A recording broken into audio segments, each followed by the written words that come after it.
धीर धैनम श्रवण पटे यतिवरा महावाक्य जनार्दन सच्चिदानंद त्वं शरणं व्रजे यादवेन्द्रं दयादाता पुंडरीक्षा क्षीरसागरशयनं कमलनयनं नमस्तुते नमामि श्रीहरि। धैर्य से जिसको धारण किया जाता है, कर्णपटुओं से जिनका पान किया जाता है, ऐसे सच्चिदानंद भगवान श्री यादवेंद्र सरकार को मैं नित्य ही चिंतन करता हूँ, नमन करता हूँ। जिनको नमन करने से मंगल आदि मंगल तो हो ही जाते हैं, साथ ही में बहुत बड़ा बल मिलता है मनुष्य। वाणी ब्रह्माणी करो, वाणी पर नितवास, राम कथा वर्णन करूं पूर्ण कर्मा। ये कुमारी का क्षेत्र है, पावन है शिव धाम, और बैसाख का महीना भजो राम का नाम। भगवान शंकर उमा जी से कहते हैं, बैसाख का महीना प्रारंभ हो तो जब किसी की कोई साख नहीं होती, अविश्वास हो जाता है, दानवता संसार में अपना प्रकोप फैलाने लगती है, मनुष्य की मानसिकता के अंदर रोगों का आवरण छाने लगता है, उसे मानस रोग कहते हैं। और मानस रोग दानवता का द्योतिक चिन्ह है। इसे हटाने के लिए संसार में किसी भी दवा का कोई असर इस पर नहीं होता, क्योंकि ये तो आपकी मानसिकता बन गई। तो मानसिकता जब बन गई तो रोग गए प्रगटाए, सारे जगत में कलयुग में मानस रोग छा जाए। कलयुग में 21वीं शताब्दी में 2020 से ही मानस रोग प्रबल होकर के सारे संसार को अपनी चपेट में ले चुके हैं, क्योंकि संसार के मनुष्यों की प्रवृत्तियां, उनकी मानसिकता इतनी कमजोर हो गई, उनका आत्मबल कमजोर हो गया, और दानव वृत्तियों को उन्होंने अपने ऊपर आवरण चढ़ा लिया है। जब चढ़े आवरण दानवता तो आत्मबल वहां गिर जाता है, और संपूर्ण जगत ही महामारियों के रोगों से घिर जाता है। ये बैसाख का महीना और नहीं किसी की साख, राजा और प्रजा दोनों ही किसको करें हम माफ, सियावर रामचंद्र शंकर हरियो। ये चक्र कुचक्र चले दानवता, पापों की छाया चलती है। जब धरती पर बढ़ते पाप सदा, तो मानवता भी हिलती है। पूरा ही त्रिलोक जब होता कंपायमान, त्राहिमाम रक्षा करो अब तो आओ भगवान। तब सारी पृथ्वी थर थर थर थर कांपने लगती है, और ये धरती एक पैर पर खड़ी होकर के धर्म का 99% अधर्म है, और छाया पाप समान। धर्म की रक्षा करने कलयुग में आएंगे कल के भगवान, सियावर रामचंद्र शंकर। चारों तरफ अंधेरा पाप का, और मानस रोग ही छाए हैं, और कोई बचा सकता अब नहीं। और देखो भगवान याद अब आए हैं, नहीं दवा कोई काम करे, नहीं दुआ फल पाए। अरे मानवता मरने लगी, ईश्वर ले बचाए, सियावर रामचंद्र शंकर हरि। अरे भारत में प्रगटो भगवाना, और वाणी करे राम आवाना। शिव शंकर बोले त्रिपुरारी, प्रगटो अब रघुवीर बिहारी। राघवेंद्र रघुवीर रामचंद्र भगवान, भारत की रक्षा करो करो प्रजा कल्याण। त्राइमाम अब त्राइमाम, अब त्राइमाम, अब त्राइमाम। बैसाख मास की छाया है, सब त्राइमाम, सब त्राइमाम। रक्षा कर दो अब त्रिपुरारी, रक्षा कर दो रघुवर सारी। रक्षा कर दो गिरधरधारी, रक्षा कर दो शक्ति सारी। रक्षक बन कर आइए, ले वो कल की अवतार। ये कलयुग की काली माँ, इसे हटाओ आप। इस कलयुग की काली काली माँ को हटाने के लिए ईश्वर शक्तियों का आह्वान भगवान शंकर कैलाश पर्वत मानसरोवर पर बैसाख की प्रथम दिन में ही कर रहे हैं। घोर घटा पापों की छाई, और देखो भंवर में नाव फसाई। नाव फंस गई भंवर में, उठा यहां तूफान।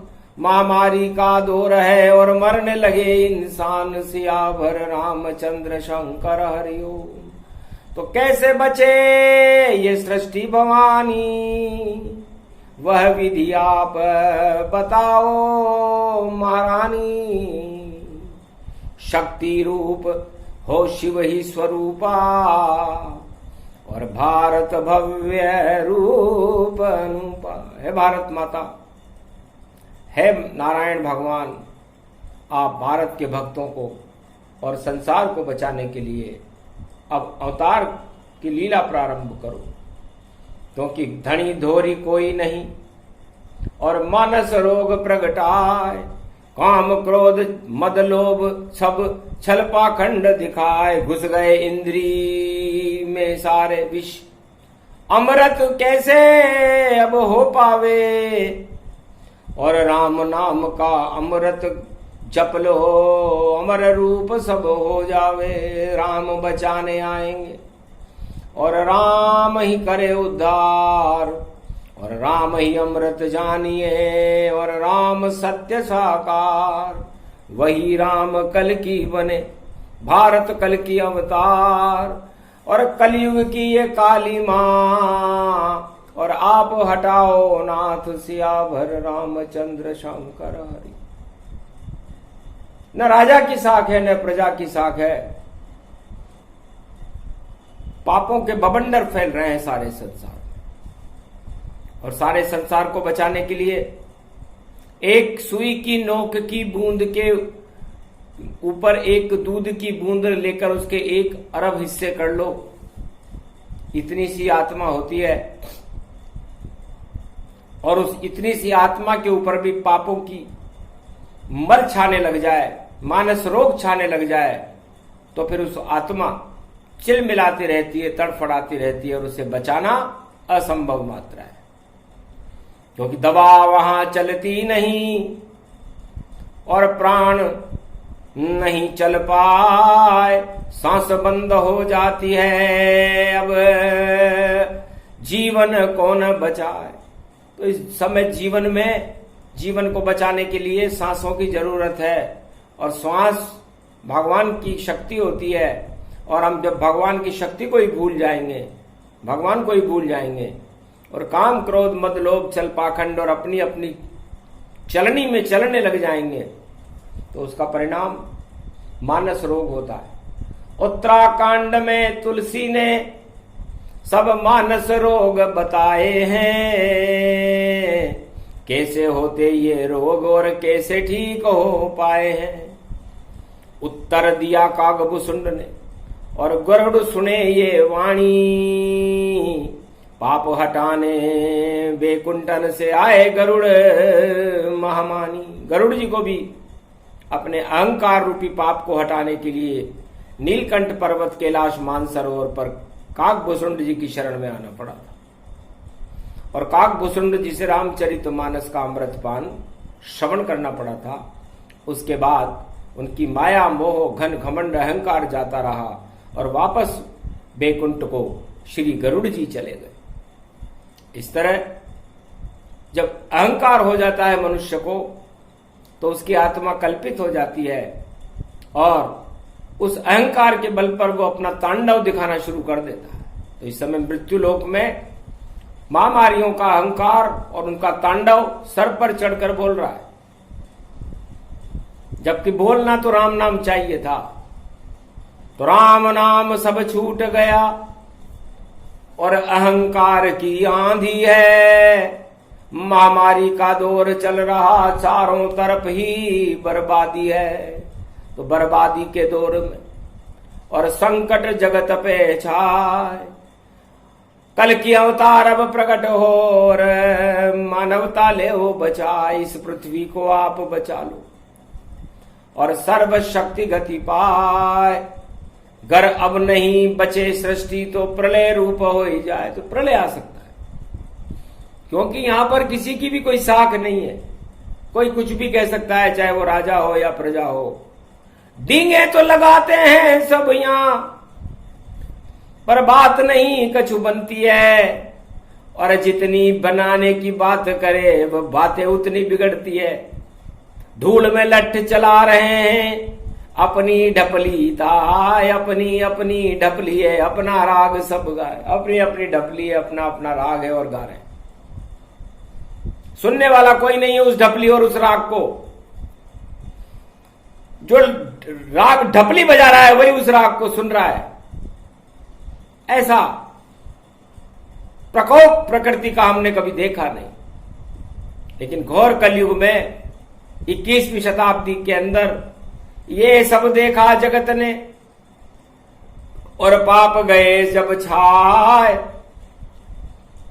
मानस रोग मृत्यु प्रकट हो गई, जिसे बचा नहीं कोई पाए।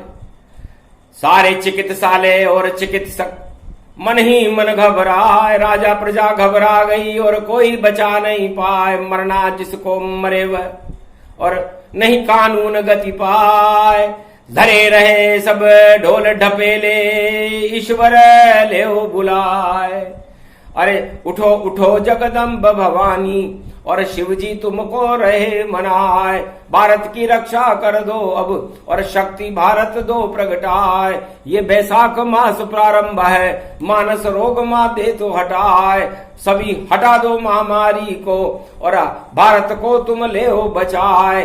कल के अवतार को प्रकट करो भवानी और पाप की आंधी से मुक्ति दिलाए। पाप हटा दो सब भारत के और भारत के भाग्य जगाए। अश्वमेध यज्ञ करे शिव त्रिपुरारी और अखंड वेद मंत्र प्रगटाए। धूमधाम जब होने लागी और मंगल रूप अखंड दिखाए। बुधवार का पड़ा बैसाख ये और देखो तिथि यहाँ क्षय पाए। मंगल कर दो अब गणपति नाथ अब और बुद्धि को अब देव प्रगटाए। अरे काम क्रोध मद लोभ और कुबुद्धि करो नाश। ईश्वर शक्ति आइए और कर दो दिव्य प्रकाश। ईश्वर शक्ति को भारत में प्रवेश कर जाना चाहिए। इस घोर संकट के समय में भी भगवान की शक्ति यहाँ प्रकट न हो तो फिर कब होगी? क्योंकि राजा और प्रजा के बस की बात नहीं है। ये तो डींगे हाँक रहे हैं और इनके बस की बात नहीं। और नहीं सवेरा यहाँ दिखाई देता, अंधेरी रात यहीं और निशाचर डोल रहे हैं महामारी के साथ सभी। और काम क्रोध मद लोभ छल पाखंड का देखो बोलबाला है यहीं। जब तक नहीं हटे अंधेरा और नहीं प्रकाश प्रगटाए। कल के अवतार ही प्रकाश है जो भारत ने तो बचाए। तो कल के अवतार एक ऐसा प्रकाश है जो 21वीं शताब्दी में भारत का नेतृत्व करेगा। पापों की आंधियों को हटाएगा, काम क्रोध मद लोभ छल पाखंड से मुक्ति दिलाएगा और अपने उपदेशों में सद्मार्ग पर चलने का नया कीर्तिमान स्थापित करेगा, मानवता को ऊंचाइयों तक ले जाएगा और दानवता के द्योतिक चिन्हों को पाताल में पहुंचाएगा। यही उस नीली छतरी वाले कल्कि भगवान का प्रकाश और कार्य है। हाथ उठाए प्रतिज्ञा कीनी, निश्चर विहीन महामारी विहीन कुबुद्धि विहीन पृथ्वी कर दीनी।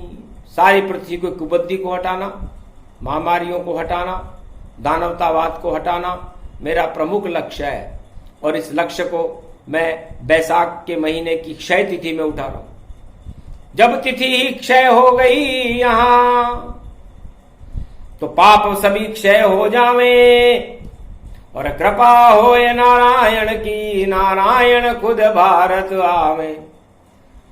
दूसरा भवन भगवान का भारत भूमि जान, नारायण ही करेंगे भारत का कल्याण। इसलिए राजा प्रजा को छोड़कर और सारा जगत भजे राम, राम बिना इस जगत का नहीं होगा कल्याण। इसलिए सारे संसार को केवल भगवान पर भरोसा करना चाहिए, अन्य किसी पर नहीं। क्यों? क्योंकि कोई भी भरोसे लायक इस संसार में अब दिखाई नहीं देता। ईश्वर शक्ति ही भरोसे लायक है और अपनी आत्मा में ईश्वर के प्रति भरोसे को जागृत करो, उसमें अपनी आस्था दृढ़ करो और इस संसार रूपी समुद्र की तरंगों की तरह ये आत्माएं जो इधर उधर तड़फ रही हैं, महामारियों के दौर से गुजर रही हैं, उनको मुक्ति दिलाने का मार्ग केवल ईश्वर है। इसलिए ईश्वर की शरण रहो और ईश्वर की शरण रहकर अपने जीवन की डूबती हुई नैया को तिनके का सहारा मानकर पार करो तो आपकी जिंदगी सफल हो जाएगी और जीवन आपका लंबा चलेगा। लेकिन ये सब निर्भर है ईश्वर कृपा हो जाए, बिना ईश्वर की कृपा के बेतरनी तर पाए। बेतरनी नदी को पार करना संभव नहीं है। इसलिए आप जब घोर विपत्ति काल हो, पापों की आंधियां चल रही हो, कलयुग की काली मां छाई हुई हो, ऐसे समय में ईश्वर के नामों का स्मरण करना ही शुभ शकुन कहलाता है। इससे 7.25 अरब संसार के प्राणियों, आप अपने अपने धर्मों में अपनी अपनी ईश्वर शक्तियों के समीप बैठ करके और ईश्वर शक्तियों का गुणानुवाद करते रहो। ईश्वर इस महामारी के प्रकोप से आपको बचा देगा, क्योंकि ईश्वर ही सत्य है, ये जगत तो मिथ्या है और जिसके ऊपर आप फूल रहे हो राज ताज, ये तो नश्वर है। मिट्टी में मिल जाते हैं और लाखों बार मिलाए हैं, और देखो अहंकार के और देखो राजताज निपटाए हैं। राजताज मिट्टी मानो निमट पल भर में जाए और महामारी के दौर को ईश्वर देंगे हटा। इसलिए महामारी के दौर को ईश्वर शक्तियां हटाएंगी। वो समय आ गया, क्योंकि जब जब भी पाप बढ़ते हैं, यदा यदा ही धर्मस्य ग्लानि भवति भारत, तब तक भगवान का प्रागट्य भारत में अपने आप हो जाता है। इसलिए भारत में भगवान का प्रागट्य होना निश्चित है। भारत की बागडोर भगवान अपने हाथ में लेंगे, निश्चित है। जब भगवान ही सब कुछ है तो फिर भगवान का भजन करो, भगवान का ध्यान करो, भगवान की शरण रहो। तो हम शरणम ब्रजेश मंत्र का जाप करते रहो। तो हे भारतवासियों, बैसाख जिस महीने की कोई साख नहीं, फिर भी साख बन करके आपका कल्याण होगा, क्योंकि सत्य का प्रकाश होता है और असत्य का नाश होता है। इसे असत्य का नाश हो, सत्य का प्रकाश हो और भगवान का भारत में प्रवेश हो और भारत की रक्षा भगवान करे। इसी प्रार्थना के साथ भगवान शंकर ये प्रसंग पूरा करते हैं। ये प्रसंग नहीं, ये वो सदमार्ग पर चलने की नीतियां बता रहे हैं भगवान, ताकि आप सत्य के सदमार्ग पर चलकर अपनी आत्मा के मनोबल को ऊंचा करके और भगवान को सब कुछ मान करके भगवान की शरण रहो तो भगवान आपको बचा लेंगे। और यह हर युग का वेद प्रमाण है। जब भी मानवता पर कोई संकट आया तो उसे कोई राजा नहीं बचा सका, उसे कोई प्रजा नहीं बचा सकी। उसे बचाने के लिए भगवान को नर नारायण रूप में अवतार लेकर आना पड़ा, अपना नेतृत्व करना पड़ा और मानवता और मृत्यु लोक की और भारत की रक्षा करनी पड़ी। ये चारों युगों के अंदर नजीर है। इस नजीर को याद रखो। 4 वेद, 6 शास्त्र, 18 पुराण में एक ही बात अंकित है कि ईश्वर सत्य है, जगत मिथ्या है। इसलिए इस मिथ्या के ऊपर अपना जीवन क्यों बर्बाद करते हो? सत्य के ऊपर अपना जीवन न्यौछावर करो। सत्य ही ईश्वर है, ईश्वर ही शक्ति है और वही हमें जीवन देने में सक्षम है। बोलो जय श्री राम।